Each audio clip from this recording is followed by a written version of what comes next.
In this episode, we talk about the trends in the emergence of cancer cases in India. We also talk about the newly announced and restructured GST rates. But we begin today by talking about the challenges India could face while expanding trade with China. Hi, I am Niharika Nanda, and you are listening to Three Things, the Indian Express news show. Last week, Prime Minister Narendra Modi visited Tianjin to attend the Shanghai Cooperation Organization Summit and meet Chinese President Xi Jinping. This was PM Modi's first visit to China in 7 years, and it came in the shadow of the India-China border standoff and India's deepening trade crisis with the US.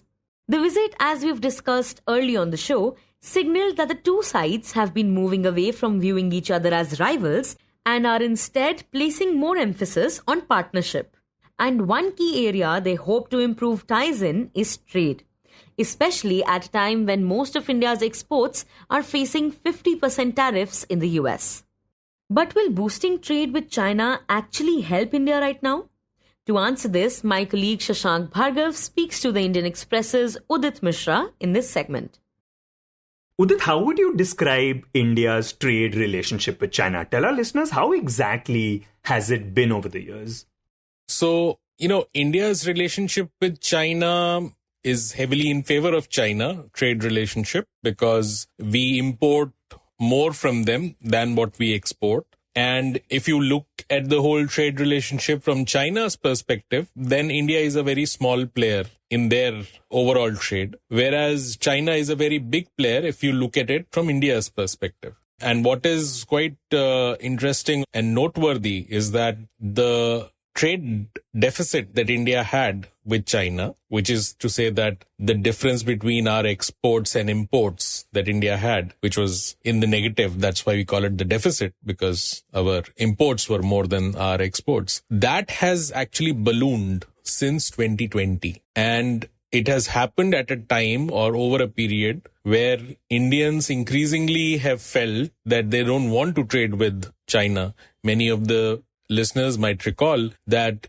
in 2020, after the Galwan clashes, there was a tremendous sense in the country that we should just simply have a blanket ban on any trade with China.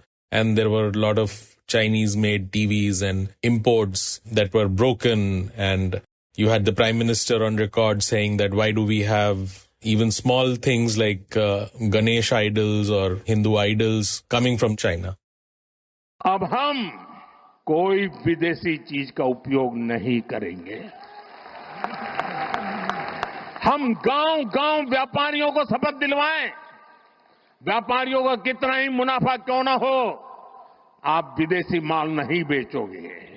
लेकिन दुर्भाग्य देखिए, गणेश जी भी विदेश से आ जाते हैं। छोटी आंख वाले गणेश जी आएंगे, गणेश जी की आंख भी नहीं खुल रही है। So there was a tremendous sense since 2020 not to trade with China, yet the trade deficit is actually ballooned and it is roughly 99 or $100 billion. So that means we import $100 billion worth of goods more than what we export. And so despite what people might feel about China, what the government stance regarding China might have been, especially during the border standoff, and despite how big of a player China is, we are still looking towards it for trade, mainly because of what we have going on with the US, right? Yes. So for a while now, there has been a sense that China is both our trade and our military adversary. We do not often see Pakistan as the primary adversary. We see the Chinese influence even when it comes to Pakistan. So both our eastern and western borders have essentially the same adversary. And India has actively been very protectionist, in particular, for example, not joining the RCEP, the Regional Comprehensive Economic Partnership, which is the largest trading bloc in the world in 2019, primarily because India was concerned that it would allow China and Chinese goods to have an easier access to Indian markets, and Indian markets would be flooded with Chinese goods. So for a while that has been the case, and we tried to move away, and we wanted to actually, in post-COVID world, actually present that India was one of the countries where international businesses can de-risk. They can come to India instead of going to China or further increasing their presence in China. They can come to India and expand their base, and that India would then be the place from where the next round of factories will be made and all of that.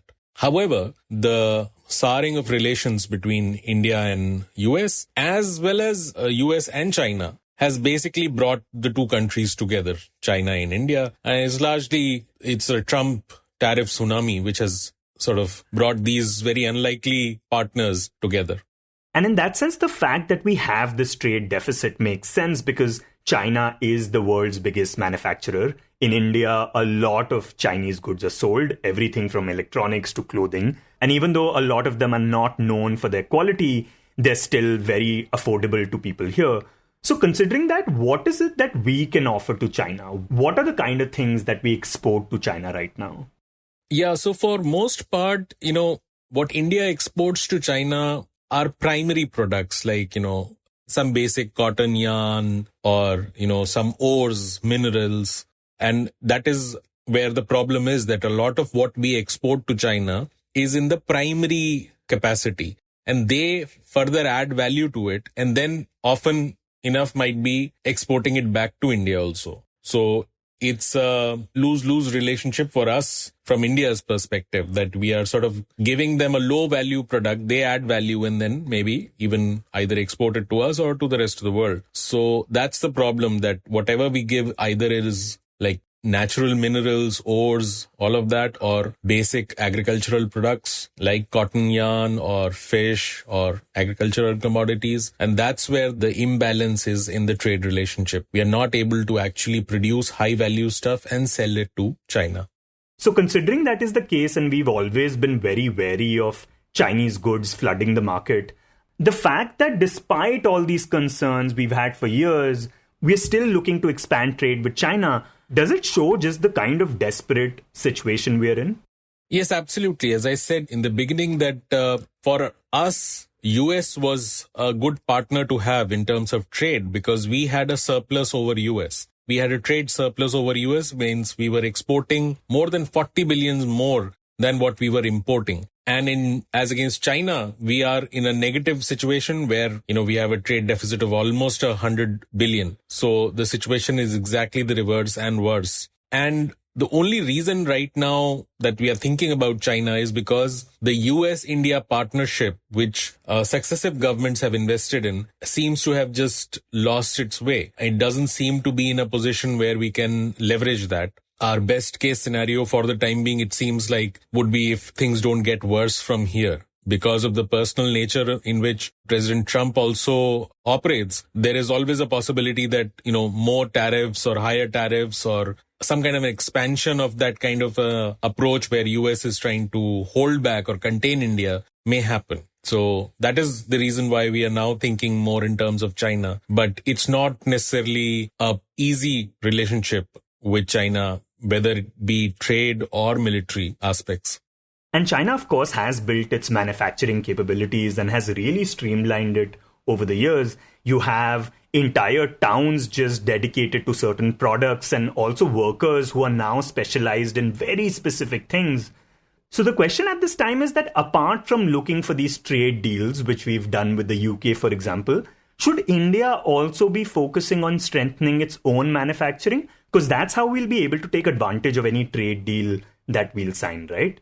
Yes, precisely. And I think this is something that, we've talked about so much in the past, and generations of economists have pointed it out, since the 70s, 80s, 90s, that we need to actually boost our manufacturing.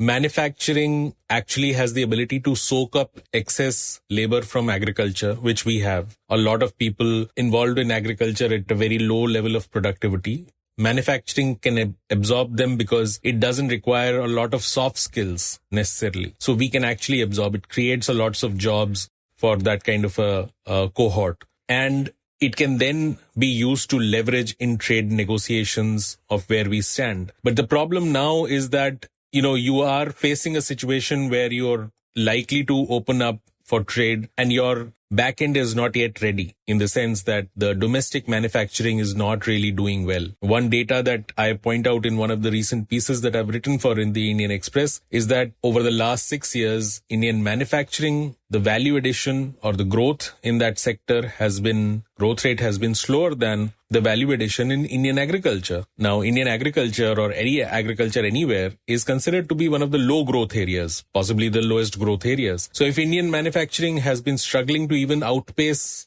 Indian agriculture, then that means that it is really in a very bad state of affairs. And at the back of this is not just about manufacturing or businesses, it's also about skilling. One reason why Apple goes to China is not just because it's cheaper than US, but over time what has happened is that China now has the largest pool of skilled technicians, producers, laborers who can actually make Apple phones at the cheapest price, but most skillfully also. So skills is going to be very critical. And again, in India, we've had a lot of chatter about skills, but hardly anything seems to actually be happening. And that is why we see that in India, unemployment rates rise with educational attainment. Typically, you would imagine that as you study, you would become more useful for the society. But in India, unemployment rates rise as you study. So the unemployment rate amongst masters and PhDs is much higher than unemployment rate amongst those who have just passed class 8th, which means that there is a massive skill mismatch. And so both these things have to be taken care of as urgently as possible. Also, Udit, when India and China come together to talk about trade, China is the one that seeks to benefit more from that situation, right?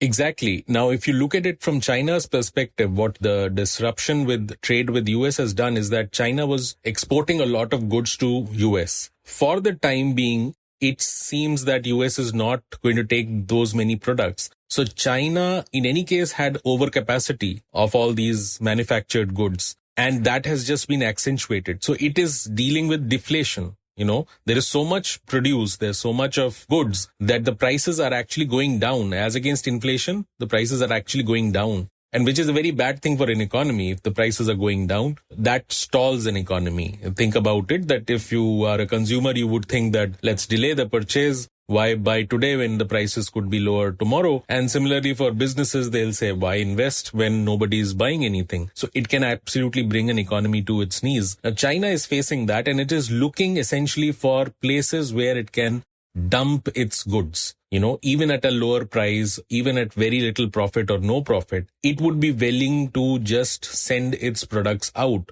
to the rest of the world. India is a large market and China can totally dominate. So from China's perspective, this is a tremendous deal. From India's perspective, it would be a matter of concern how much to allow. And none of the negotiations have gone into those tricky details. But whenever the time comes, that would matter. Because for China, this is a crucial bit in the relationship, to have the access to Indian markets, something that they missed having in 2019 and since then, because India pulled out at the last moment from the RCEP. And Udit, you know, when it comes to trade, countries are very protective of their domestic industries, right?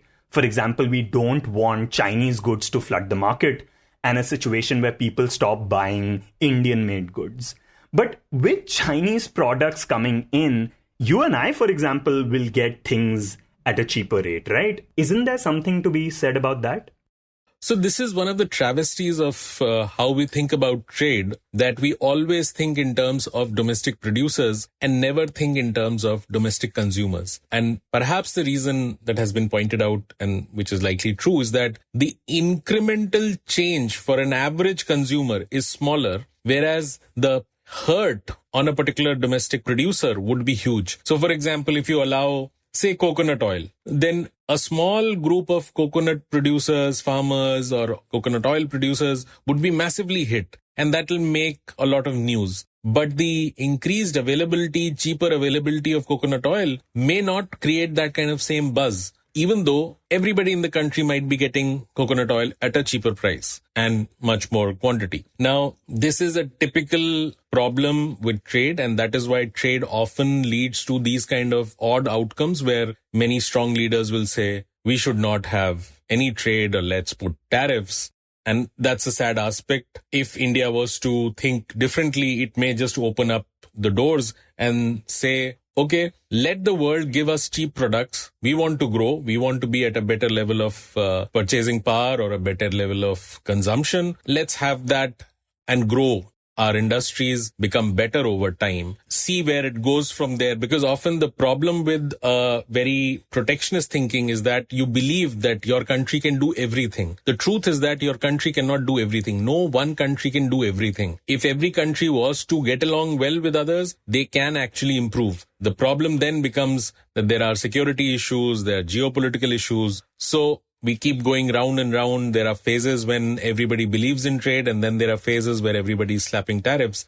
And so after a phase of fairly hyper globalization, since the Second World War, we've come to a point where even the champions of world trade, like the US, are now resenting it. And some of the minions of world trade, who were the minions of world trade earlier, like China, are now the champions of trade, because this is the time when they can actually benefit from trade by exporting. They've got ready. So, yeah, these things tend to go in cycles and depends on whether you can benefit from trade or not. And also, I suppose there could be an argument made from the other side as well, right? That sure, people will benefit from cheaper coconut oil, but won't it be better if there was a new coconut oil factory in my city where I'm getting a new job opportunity? Because then my earnings go up and my savings go up.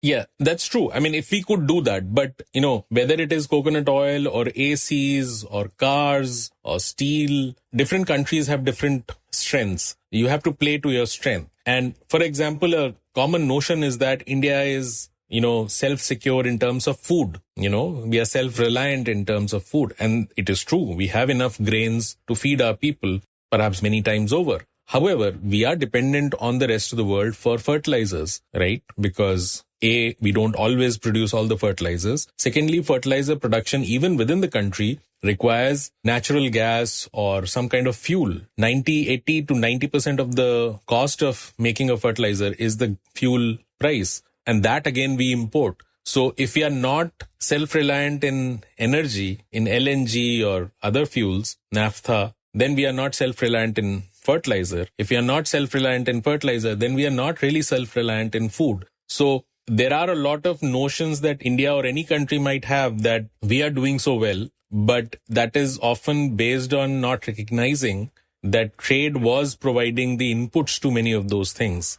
If you were to get into a completely autarkic relationship where you say that we will not trade with anybody and let us just be as we are, let's not just trade with anybody, then India or any country would be much poorer, both in actual terms and also in terms of consumption, job opportunities. All of that will get restricted. India's IT sector is a good example of that. Even though it is not a commodity, it is a service, but it has provided India and India's youth a lot of job opportunities. And there is no reason why countries will allow you to have trade in services when you're not trading with them on goods. So they can also hit back. So, either you believe in an open world and believe in a world where by trading services and goods you can improve, or you believe in a world where you think that all countries are better off just doing whatever they're doing and within the resources that they have. So it's a toss-up. And next, we talk about the trends in the emergence of cancer cases in India. Recently, a group of national investigators analysed hospital data to understand how cancer cases are emerging in the country. This data came from 43 cancer registries spread across 23 states and union territories, which are meant to collect, store, and manage data on people with cancer in order to support cancer surveillance and research. To understand the findings of this study and what they reveal about cancer cases and deaths in India, we are joined by the Indian Express's Anonna Dutt. Anonna, firstly, talk to us about some of the major trends that have emerged from studying the data of these cancer registries. So what the data essentially shows is, of course, an increasing trend of cancer. But more importantly, one of the things that intrigued me when I looked at the data was that within this cancer registry, which recorded in total 7.08 lakh cases and 2.06 lakh deaths, So more of these cancers were in women, 51.1%, but only 45% of the deaths were in the women. So that means women made up for a higher proportion of the total cancer cases in the registry, but lower proportion of the deaths. And then the second important finding was that oral cancer has gone up in the country. So in 14 of the 43 registries, oral cancer went up in men, and in 4, it went up in women as well. And what's more important is that oral cancer has now become number 1 cancer in men and not lung cancer. And this is happening despite data showing that there has been a reduction in tobacco consumption in the country. And the data also shows that there is a very geographical trend in the cancer cases that we see in the country, with the highest rates of cancers in the northeastern states. The registry from Aizawl, in fact, recorded the highest incidence in both men and women. And Anonna, when you talk about geographical distribution, can you tell us a bit about what the state-wise data looks like, and also what its overall prevalence is like right now? Yes. So this total data that we are talking about right now has been collected in these registries between 2015 to 2019. 2020 data was not considered because of the pandemic. There were a lot of changes in the, record. I mean, it couldn't be recorded as well. So that hasn't been included in this analysis. But from this data, the projection for 2024 shows that the country saw around 15.6 lakh cancer cases and 8.7 lakh deaths. That is an important finding. And then, like I mentioned, there are regional distributions of these cancers, with the highest being in the northeastern states for all cancers. Then if we look at, particular cancers, then we see the highest incidence of breast cancer in Hyderabad, followed by another 2, southern metropolitan cities of Bangalore and Chennai. Then for lung cancer, the highest incidence in men was found in Srinagar, and in women again in the northeastern registry from Aizawl. Also, lung cancer was the most commonly diagnosed cancer in several of the southern metropolitan cities like Visakhapatnam, Bangalore, Kollam, Thiruvananthapuram, Chennai, and also Delhi. Then if we talk about oral cancer, the highest incidence was found in Ahmedabad urban in men and East Khasi Hills for women. Also, a lot of regions in the western and the central part of the country, such as Ahmedabad, Nagpur, Wardha, Mumbai, Aurangabad, Pune, Sindhudurg, Ratnagiri, all of these places saw mouth cancer to be one of the commonest sites of cancers. Then another common cancer for men is prostate cancer, which also saw the highest incidence in Srinagar. So there's a huge regional diversity in the cancer cases recorded in India. And now let's talk a bit about the why. And let's begin with women. You mentioned that they are seeing a much higher case rate while the mortality rate for men is much higher. Do we know why that is? Yes. So from what I spoke to the experts, this is explained by the fact that the most common cancers in women, breast and cervical cancer, are one, they have better prognosis. So if detected early, treated early, they have good chance of survival. Secondly, these are also cancers for which screening programs exist, and the screening is quite effective in picking up these cases early. Take example, something like breast cancer, women would also be able to feel the lumps themselves and seek care. So this leads to overall early diagnosis and better outcome for women. And these make up the large part of cancers in women. When it comes to cancers in men, 2 of the most common cancers are lung and cancers of the stomach, colon, etc. Diagnosing them is also a problem, as well as the treatment outcomes are also not as good as, the other cancers that I mentioned. So this is the reason why even with fewer cases, men recorded a higher number of deaths in these registries.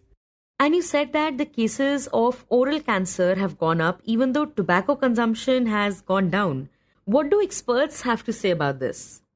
So yes, this actually shows that oral cancer has risen beyond lung cancer, becoming the most common cancer in men. This is, of course, you mentioned that the smoking, not just smoking, tobacco consumption has gone down in India. So between 2009 and 10 and 2016-17, the consumption of tobacco has gone down from 34.6% to 28.6%. And tobacco is considered to be the most important risk factor for oral cancers. Yet we see that the oral cancers continue to rise, and this is because there is a huge latency period. So about 20 years it takes for any changes in the consumption to show up in the number of cancers. So we may see the change in the coming years. But also another factor for increasing oral cancers is alcohol consumption. Alcohol is generally thought of to cause, liver cancers, but alcohol consumption is linked to 7 different types of cancers, including gastric cancer, colorectal cancer, cancers of the mouth, pharynx, etc. And with increasing alcohol consumption, that's an important risk factor, which might also be leading to the increase in the oral cancer cases that we've seen.